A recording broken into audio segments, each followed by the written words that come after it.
हाँ भाई। अरे मर्दे जहाँ क्वेश्चन सॉल्व करा। Welcome back. क्या हो सब लोग। आज की वीडियो में हम सॉल्व करेंगे एक गेस्टिमेट प्रॉब्लम।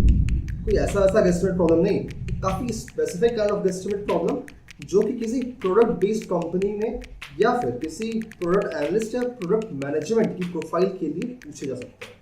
तो वीडियो को एंड तक देखना। उससे पहले अगर तुमने गेस्टिमेट सीरीज की बाकी वीडियोस नहीं देखी है तो गो एंड वॉच इट। उसका लिंक ऊपर आई बटन में दे दिया है। एंड वीडियो को एंड तक देखना, वीडियो को लाइक करना, चैनल सब्सक्राइब करना। वीडियो शुरू करते हैं। So the question is, design a car for a blind person. This is your question. Now how to solve this question? अपना वही basic procedure. First thing, ask preliminary questions.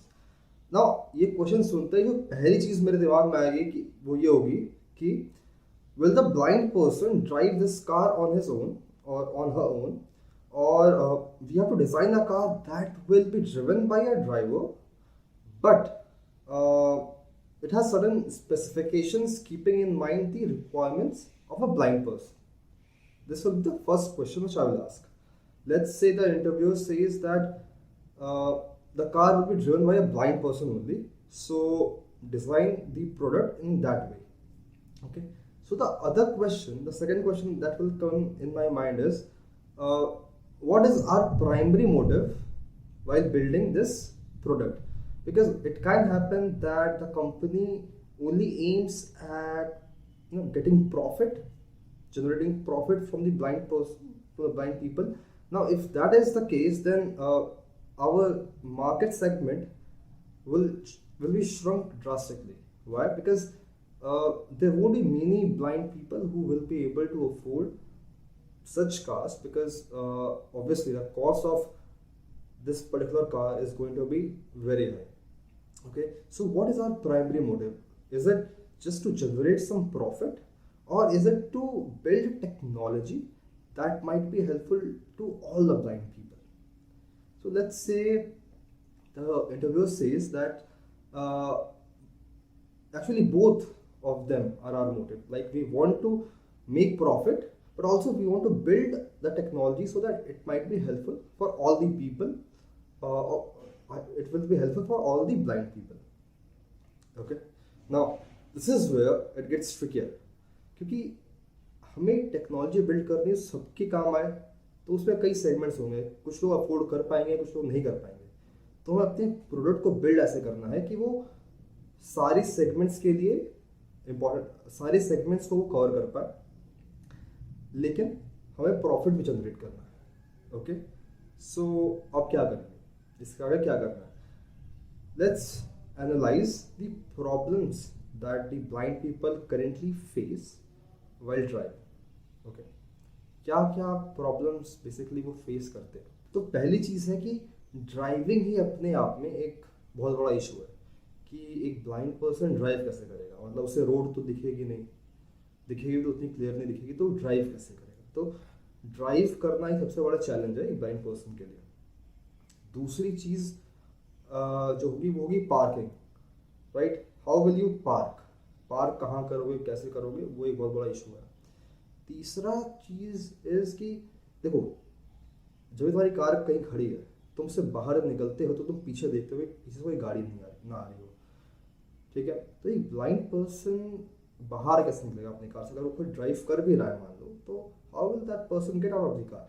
Because he has to be aware about vehicles coming from behind. बारिश हो रही है, so that person has to be aware about the vehicles coming from behind. Okay, and it might also happen कि अगर वो खुद बाहर ना निकले, उसने कभी गलती से गेट खोल दिया, तो जो पीछे से आ रहा है उसको चोट लग सकती है। Right, so this can be a very big issue.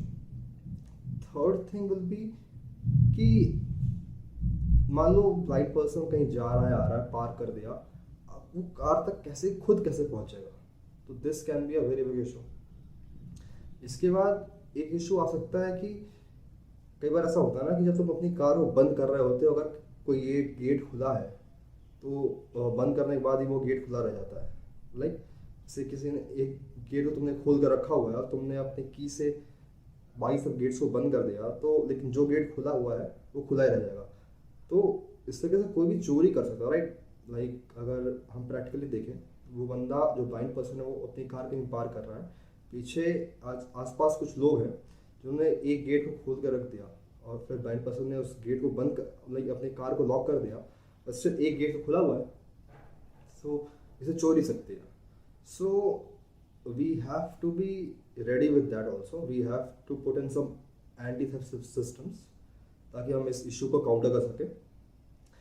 इसके अलावा एक इशू ये भी बहुत बड़ा आएगा कि कार में कब पेट्रोल ख़त्म हो रहा है, कब हवा कम हो रही है, क्या स्टेटस है कार का, क्या हेल्थ है कार की, और कहीं ऐसा तो नहीं कि कार में कोई चीज़ रखी हुई है और ब्लाइंड पर्सन को पता ही नहीं, उसे याद ही नहीं हो। तो कार का स्टेटस क्या है, क्या कार के अंदर और क्या क्या चीज़ें हैं उस एक बंदे के अलावा, ये सब चीज़ें भी पता होनी चाहिए उस ब्लाइंड पर्सन को।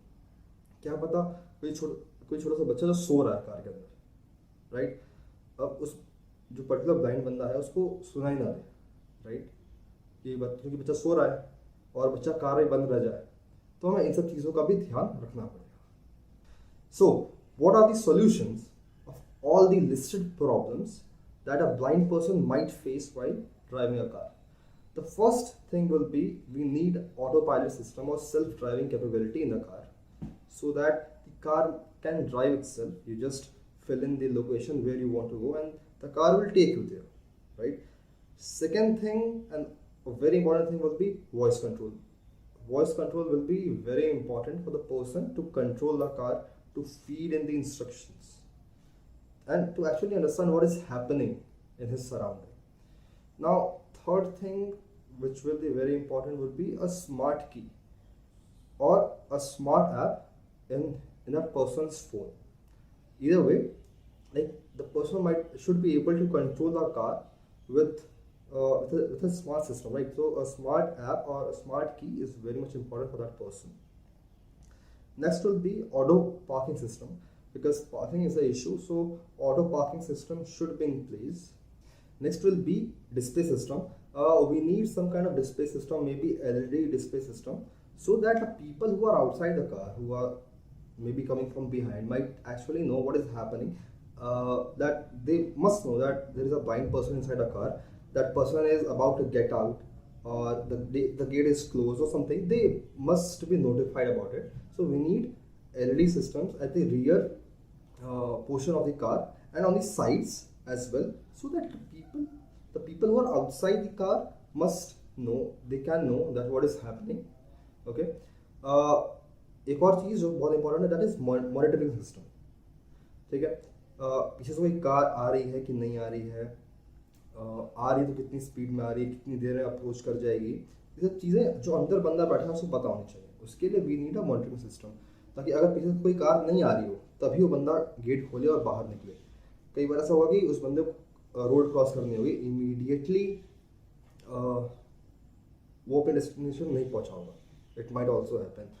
उसके लिए we need monitoring systems. Then we need internal cameras and sensors, ताकि हम कार की हेल्थ और कार के अंदर क्या चीज़ें हैं, कार का स्टेटस क्या है, इसके बारे में उस बंदे को हमेशा नोटिफाई करा सकें। And one more thing, automatic doors, because it might be a hassle for that person to actually open the doors, और या फिर डिग्गी खोलने में परेशानी आ सकती है, तो वी नीड ऑटोमेटिक डोर्स जो कि वॉइस कंट्रोल से या वॉइस कमांड से कंट्रोल हो सकें। नाउ द प्रॉब्लम इज कि हम इन सारी स्पेसिफिकेशंस को जो कार हमने सोची है उसको पूरे कंप्लीट सेगमेंट के लिए कैसे डिज़ाइन करें। ओके, सो लेट्स से कि जो सेगमेंट है उसको हम दो पार्ट में बांटते हैं, एक ब्लाइंड पीपल, एक मिडिल क्लास पीपल। बिकॉज जो लोअर क्लास सेक्शन होगा या जो बिलो पॉवर्टी लाइन होंगे वो तो उसको वैसे भी अफोर्ड नहीं कर पाएंगे, उनके लिए एक बहुत बड़ी लग्जरी है। एंड चूँकि इस पर्टिकुलर कार के अंदर सेल्फ ड्राइव सिस्टम होगा ही होगा, तो ऑटोमेटिकली इस कार की जो वैल्यू है, जो प्राइस है, वो काफ़ी हाई होगी। ओके, सो अगर हम इसको बात करें कि रिच पीपल और मिडिल क्लास पीपल में हम इसको कैसे डिवाइड करेंगे, सेल्फ ड्राइविंग कैपेबिलिटी और voice control is a must, वो तो रहेगा ही रहेगा। What we can do is हम कुछ जो लग्जूरियस स्पेसिफिकेशंस हैं उनको हटा सकते हैं ताकि वो मिडिल क्लास सेक्शन के लिए और अफोर्डेबल हो जाए। One thing which we can do is कि जो रिच सेगमेंट वाली कार है उसको नॉर्मल 5 सीटर रखा जाए, 5 सीटर 6 सीटर रखा जाए, और जो मिडिल क्लास वाली कार है उसको 2 या 3 सीटर कर दिया जाए, 2 या 3 सीटर, ताकि लोग उसको अफोर्ड एक्चुअली कर पाएँ। क्योंकि इसके जो डिमेंशन है वो कम हो जाएंगे, तो उससे थोड़ी कार की कॉस्ट भी अपने आप ही कम हो जाएगी। One thing is autopilot system has to be there for all the segments, but what we can do is जो मिडिल क्लास का सेक्शन है उसके अंदर हम जो डोर्स हैं उसको ऑटोमेटेड ना रख करके मैनुअल रख सकते हैं। एलईडी सिस्टम्स थोड़े कम हो जाएंगे, तो उससे प्राइस थोड़ा कम हो जाएगा मिडिल क्लास सेक्शन वाला, right. We can actually give them options कि आप डिमेंशन कम करा करके बाकी सारे स्पेसिफिकेशंस ले लो, या डिमेंशन बढ़ा लो और स्पेसिफिकेशंस कम ले लो। So we can make some customisable, we can make it customisable ताकि और ज़्यादा लोग इसको अफोर्ड करें। So that is it for today guys. अगर तुम्हें वीडियो अच्छी लगी हो तो वीडियो को लाइक करो, चैनल को सब्सक्राइब करो, और अपने डाउट्स कमेंट सेक्शन में हमें लिख के बताओ। ये भी बताना कि तुम्हें और कौन कौन से टॉपिक के ऊपर वीडियोस चाहिए। तब तक अपना ध्यान रखो, टाटा बाय बाय।